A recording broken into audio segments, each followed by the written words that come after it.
That's a revolutionary comment there. Can you say it again? In terms of the cap not having an impact on price? Is that what you're saying? It didn't have a discernible impact on price. You're saying it's less than 10, more than 0. Correct. Okay. In that period of mid-January, because margins were, people were making a fair amount of money on fuel all up and down the line, and you could absorb some of that cost. But once margins thinned, that full cost gets put into the fuel. This has happened before, and it's going to happen again, and the primary reason is our state's unique fuel recipe. That's been studied over and over again, and I think it's finally, I don't think we can argue that the state's unique fuel recipe is the fundamental problem here. It's created a reduction in refineries because independent refiners couldn't afford to make it in the state, and it's further isolated us from outside fuel markets because that particular fuel is not made day in and day out at other refineries, and they tend to be far away, as Gordon indicated. And I would like to add an editorial note here that as we move into this more diverse fuel future, it's entirely possible that these spikes will increase in volatility and steepness because the supply of these alternative fuels is a big question. Is there going to be enough juice to make sure that the market is fully sustained? And California is a huge fuel consumer, so it really puts a stress on alternative fuels supply, and we just got to make sure we keep a close eye on that. The impacts of a spike like this to our members, our small business members, is loss of the margin. When the price goes up and steeply, basically the margin that you were enjoying at stasis it disappears. It's largely because people are buying on replacement costs. What's it going to cost tomorrow? And that psychology goes into play, and so you don't have the ability to throw in all your costs, and you're just buying on what the future may bring you, and that's absolutely what happens on the front side of the spike, and then on the back side of the spike, you try to recoup those losses, and that's why it's feathers. So it's a lot simpler explanation than a lot of charts, but that's basically the psychology of the situation. Our members, since they're independent marketers, may or may not have supply contracts with the major oil companies. One of their major products is unbranded fuel, and unbranded fuel is not largely supplied on a long-term contract basis. It's either supplied on a daily basis or on short-term contracts. So in those situations, as Gordon noted, there may actually be supply problems, and the refiners or the suppliers can do what's called allocation. They can actually reduce the number of gallons that you're going to get in a given day. They can also price very high, and that will suppress demand as well. So that's a problem. Our members may have difficulty, especially in the unbranded market, in obtaining wet product, and if the upswing is very swift and very steep, our members have credit allocations at the supply locations. So if they bump over that credit limit, they have to go back and renegotiate their credit limits. And that for the most part, that gets worked out pretty quickly, but it is something that is an additional confounding factor in the supply area that we participate in.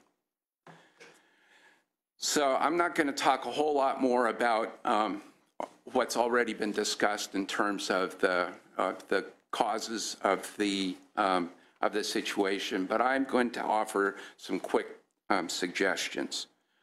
In October 2012, we saw this very sharp spike. And the governor at that point in time stepped in and actually authorized CARB to negotiate with the federal EPA on revising the fuel formula for California. This was going from the summer mix to the winter mix.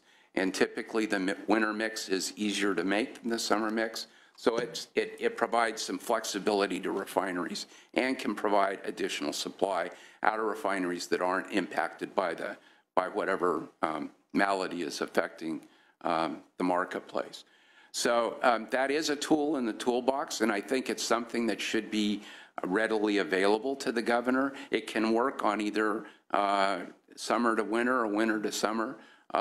If you can allocate, ask the regulatory agencies to provide some flexibility in the formula, that can help refiners in terms of supplying additional gallons out of their existing facilities. So it's something that's been done before, and it's something that should be kept probably on the top shelf of the toolkit. There's been some reference to the role of speculation in fuel costs here, and I'm not an expert on the trading of fuel in California, but our national association is very engaged in a dialogue with the Commodities and Futures Trading Commission, CFTC. They're the controlling entity over trading of energy commodities as well as a bunch of others. But it's interesting to bring up the Enron analogy. Basically, when the energy meltdown occurred, Enron had been busy in the federal legislature stripping away a lot of the CFTC oversight and control regulations. And there are many that point to that as a loss of oversight and control by CFTC to really understand what was going on, and in fact failed to see market manipulation when it happened. So in the Dodd-Frank legislation that was recently passed at the federal level, a lot of these redactions have been given back to the CFTC, and the problem is that the banks and Wall Street are busy trying to keep CFTC from adopting a lot of additional regulations or controls on energy markets. So I think there's a role for the California delegation here to encourage the full funding of CFTC and encourage the replenishment of those regulations, providing additional transparency into energy trades, and secondly, requiring more skin in the game. You need to have more money to make the bets, so to speak, in energy commodities, or have real barrels involved. Yes, sir. If I can just ask a question. Sure. So the public understands what your members do and what your role is in this process. Sure. We've seen that in the last 3 months, 4 months, that there have been changes in the cost of delivering gas in different categories, and in the profits. Profits have gone up, costs have gone up.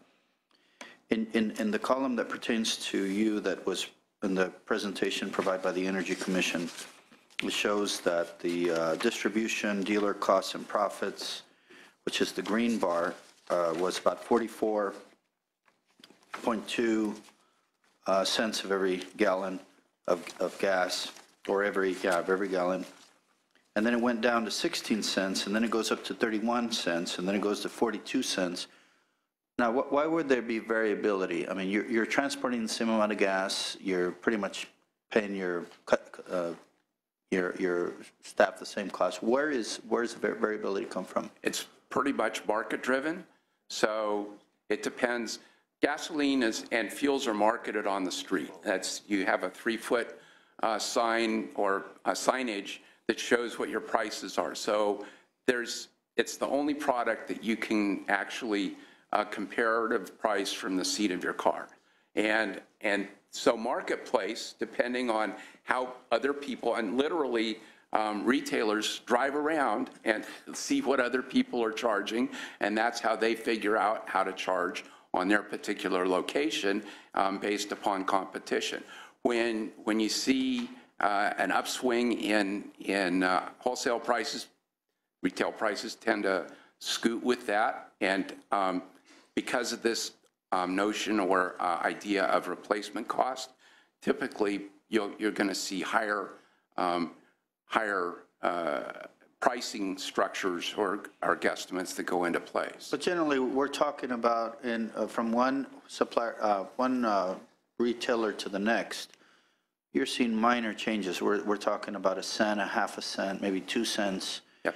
How does that explain I mean, to go from 44 to 16, that's a pretty big shift. It's the life of a retailer and wholesaler in this state. There are, just a variable set of conditions that operate on your daily profit. I've had members tell me that the good marketer is one that can basically find a profit at the end of the year. You have times when you lose money, you have times when you make money, and if you're a good marketer, you will understand how that all balances out at the end of the year. Mm-hmm. But trying to find the sweet spot at any one moment is difficult, largely because it's a very competitive and aggressively competitive marketplace, and people do different things and markets react based upon, the typical situation that a marketer is faced with is, if I charge more, I get more margin, but I lose volume. So it's that tension between margin and volume that each individual has to assess and determine how they're going to adjust their particular pricing structure to get into that, get into the mechanics or the metrics that meet their ability to make a profit at the end of the year. So it's not an easy, it's more psychological than it is metrical. Okay. Did you want to? Good afternoon. Thank you for being here. I had a question when you talked about the flexibility in the formula. What I used to do in my own life, old life, flexibility usually meant someone was getting the short end of the stick. So, and I don't know. Flexibility in the formula, does that mean the fuel is not as clean? Does that mean that it will then cause more smog? What does flexibility mean? That does, so what happens in summer versus winter fuel is summer fuel typically has less volatile components in it, okay? So it's, during the summer, it's hotter, it's easier for that material to evaporate, very simply speaking. So what the regulatory agencies do is require some of that evaporative material to be taken out during the summer. It becomes harder to produce the fuel at that point in time because you're getting less fuel out of every gallon or barrel of oil that you produce, and you have to export products out of state. So, but I guess the short answer is yes, probably for a short term, there's a little bit of a change in air quality, but then you have to offset that against the cost of the consumer. So would the oil companies ever take less in profits so that we could keep the You're going to have to ask them that. Okay. Just so we can keep I grew up in the 70s in the Inland Empire, and we didn't see the mountains most days. Right. And now, my kids grew up and they see the mountains every day, and we still do, which is kind of nice. So I think flexibility in the fuel just is maybe a little bit unreasonable because it will affect the health of our children. It's short term, and again, it's that balancing act between how much it's costing you to do all kinds of other things for your children versus the price of fuel versus, a short term reduction in air quality. And that's, believe me, Air Board and EPA don't give these. They don't just wave a wand. They're very serious about when they can authorize these things, but it is an item. Just as long as it doesn't transfer costs to the hospital bill, because they're expensive too. Good point. Very good. We'll hear from Jay McKeeman now. No, Or did you? I've got one Okay. more suggestion. Okay, I'm sorry. Okay. I want to hear the suggestion. Go ahead. All right. So harboring back into a point made earlier, and I think going forward, we're going to need some very good transparency on the emergence of these low carbon index fuels as they enter the marketplace. Make sure that there are adequate quantities coming in to meet the low carbon fuel standard that's being deployed by the Air Resources Board, and also keep track of those credit markets, especially LCFS, but both credit markets, because they're going to influence, if there's spiking going on or funny things going on there, that's something that should require as much attention as this kind of condition going forward, because those markets are brand new and not nearly as transparent as what we have in the fuel market here. So those are my recommendations. Great. Very well. Thank you very much. We're going to go to Jay I McKeeman. have a question. No, it's Bill. Real quick. Oh, I'm sorry. That's okay. Regarding the fuel mix, I think that's a very interesting suggestion. It was done in 2012, and when we are noticing warmer weather here in the winter months, it might be a place to pursue that would be if there were any measurements going back to 2012 with the pollutants in the air that cause that smog. Because if there is a range of, where you can make those slight adjustments and you're not impacting the pollutants in the air, then that should remain in the tool chest.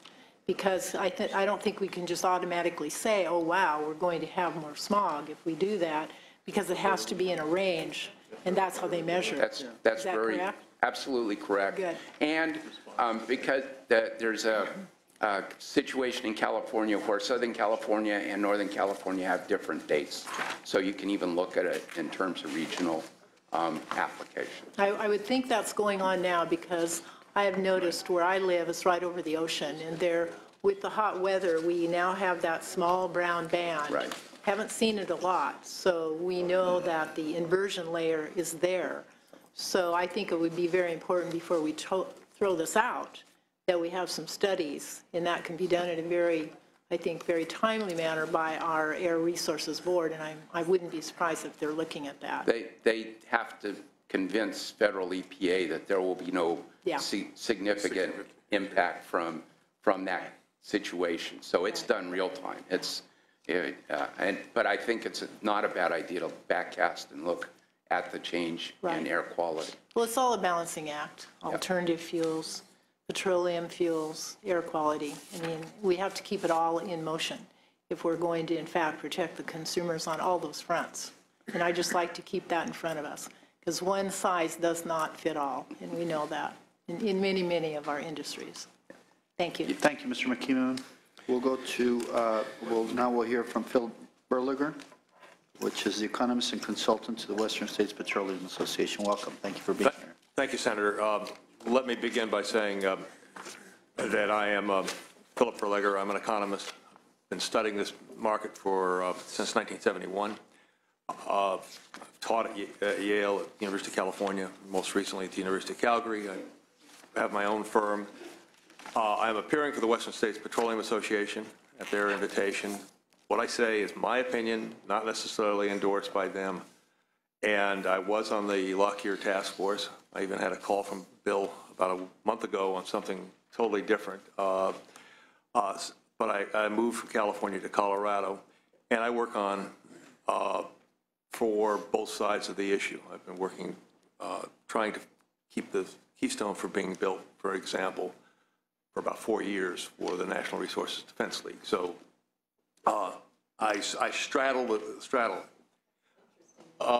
And I also say I was born in La Cañada, and I remember in the 50s the brown layer coming up over from Flint Ridge, and the air quality here is much, much better, and California has done a fabulous job and led the nation.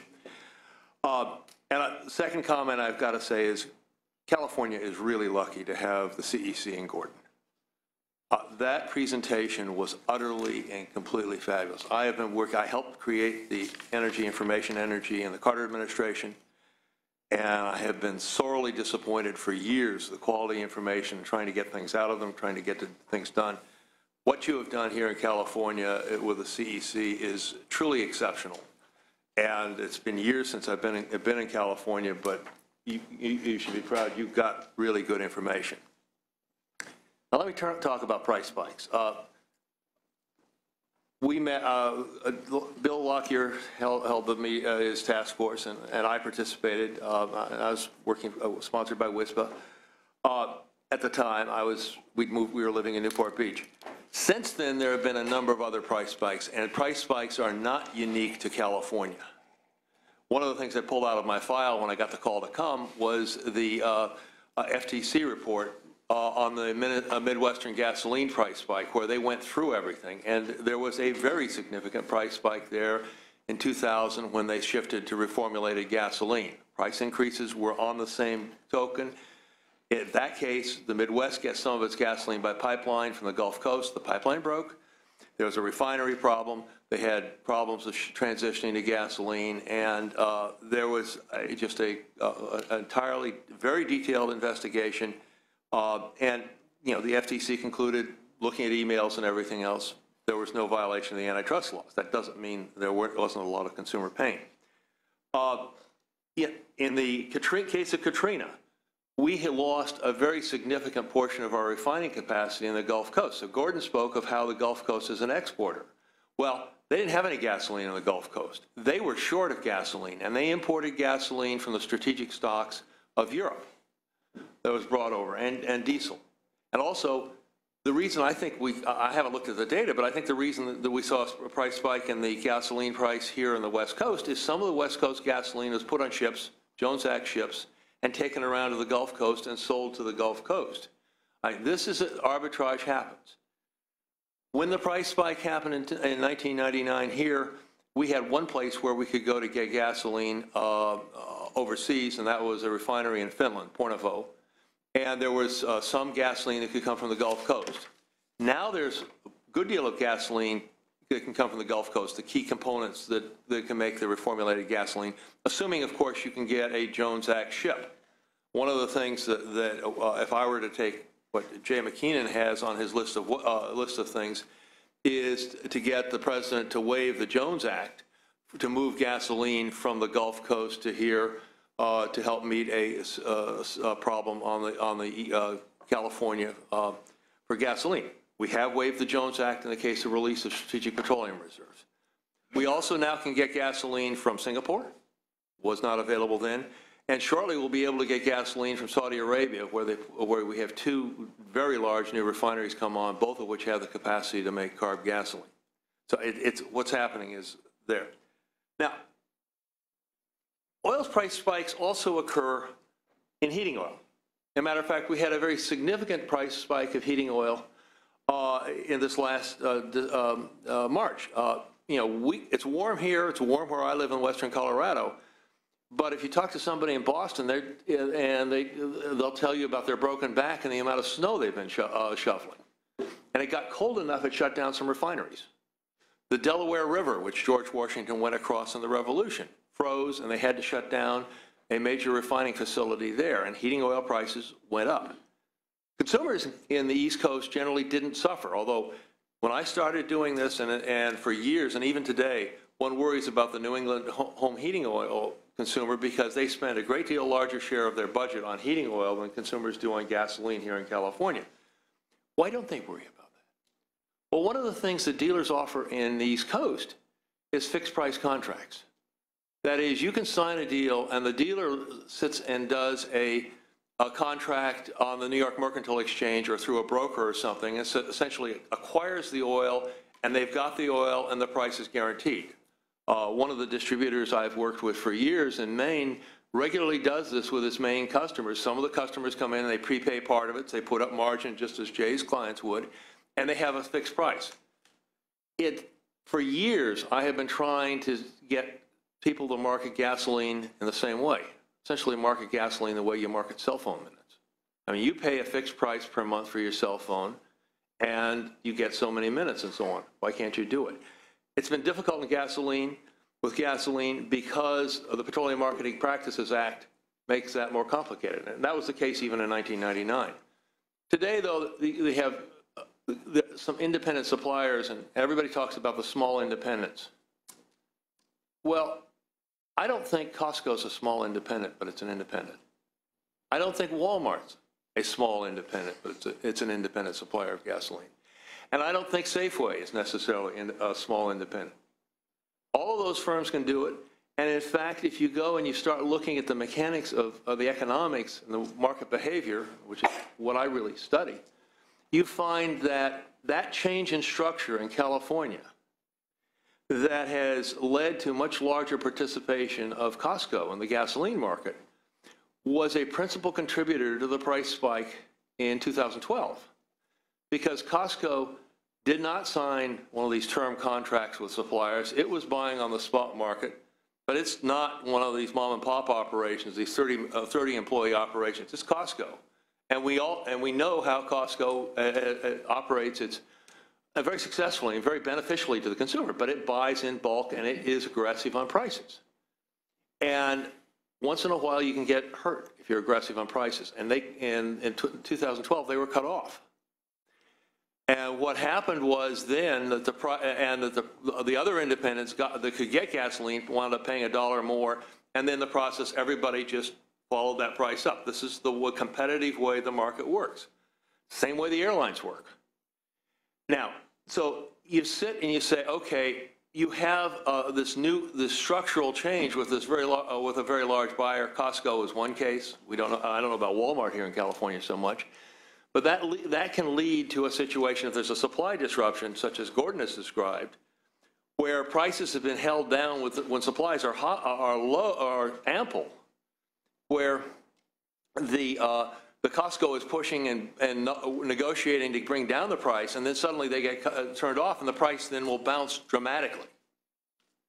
And so that gets into an inventory question or a contractual question.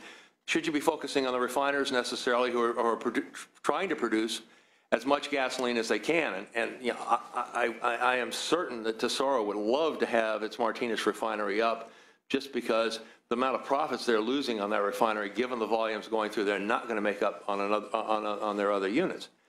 But so I think you need to go back and look at the change in the structure of this market. And you know, I'll notice in today's New York Times, Andrew Ross Sorkin talks about what he calls the airline cartel, and you know, unlike gasoline prices that we've seen decline dramatically since the crude price fell, airline fares haven't changed. And he asked the question, why hasn't American, which didn't hedge and is making a lot more money, why hasn't it taken and opened new flights? And compared to the, you know, so I was asked earlier today, is the oil industry competitive? And it's always hard to say, well, is it competitive or not? But compared to the airline industry, the California's oil refining business and the nation's oil refining business is extremely competitive. Now, let me conclude then. I was told I'd have 5 minutes, and so I tried to, and I'm trying to adhere to it. What should you do? You know, I've heard several people suggest mandating that oil companies hold inventories. We have experience with that. I've worked a lot on emergency energy response over the years, helped design the Strategic Petroleum Reserve. And the European countries mandate that people hold inventories, and a company that doesn't hold inventories can buy credits, buy inventory certificates from somebody else who's holding the inventories, but they mandate privately holding inventories. That's how they meet their requirements under the International Energy Agreement, which is a treaty among the U.S. and most OECD countries, where countries have agreed to hold a fixed number of days of stocks relative to imports. So so in 2011, when Libya collapsed, we had a sale, a terribly managed sale of the strategic stocks. The Europeans released, we released it. It happened in June 11. And the Europeans told people they could reduce their stock levels. They didn't. they kept their stock levels at the same level. Why? Because if you talk to the companies, they expected prices were going to go up, and they knew they were going to have to replace those strategic stocks at some point later, and so they didn't use them. So, and I've seen a couple of other instances over the years, and so asking companies to hold stocks doesn't necessarily do anything when prices go up, because you say, please sell. And I think the other question I have, having spent too much of my life worrying about the oil and price controls that put in 71, and then competitive issues, mandating that a refiner in Los Angeles hold stocks may run into a constitutional issue, and I'm not a lawyer, but those refineries supply California, Arizona, Nevada, and they also send products up to Seattle. They also can sell products to the rest of the world, just like the Gulf Coast do. And so I don't know how you overcome that direct issue. I do know, so I come back and I think, mandating stocks hasn't worked in the past, and it's going to be really complicated, and I would encourage you to go elsewhere. I think, if you did an investigation carefully and looking at exactly what happened in 2012, and if you have a big buyer, you have a question as to whether, like Costco, you have a question whether you might want to think about how the contractual terms, that buyer does its contractual terms, whether you can do it or not. But I mean, it is, if you have a major buyer that works hard to bring down costs, force people to lower prices, and then suddenly, because of a refinery episode and they haven't signed the term contract and prices go up, you've got a problem. But I come back, I think that the other thing is, as the California Energy Commission would work, and everybody's worried about consumers. The data, by the way, say the consumer doesn't spend the gasoline savings on something else. It goes into if you dig through the Bureau of Economics data, consumers are saving lower price gasoline effects, and then when the price goes up, they reduce their savings. Essentially, it's coming out of a different bucket because of this variability and because of the constraints on the consumer budget today. And so if you can somehow work towards a program like they have on the East Coast, where consumers have an option of buying under a longer term basis, fixed number, the way they buy cell phone minutes, those consumers who want to avoid the volatility have that option. Right now they don't. It's difficult, but it's something that some leadership would work, and it would work for those consumers who are really concerned. Now, I live in a small valley on the western slope of Colorado, and I've been working with a group of construction people and so on, trying to do that very thing for them, because it makes sense. If you bid a project, a building project, and and everybody drives 2 hours from Rifle up to Carbondale, Aspen, something like that, they're burning a lot of fuel. They benefit, and it's try to look, rather than fight the battle, rather than look for some of the solutions. They found it in New England. There's one available here. Thank you very much. We'll go to Kathleen Foote, the Senior Assistant to Attorney General and Antitrust Chief in the Attorney General's Office. Thank you. Thanks for being here.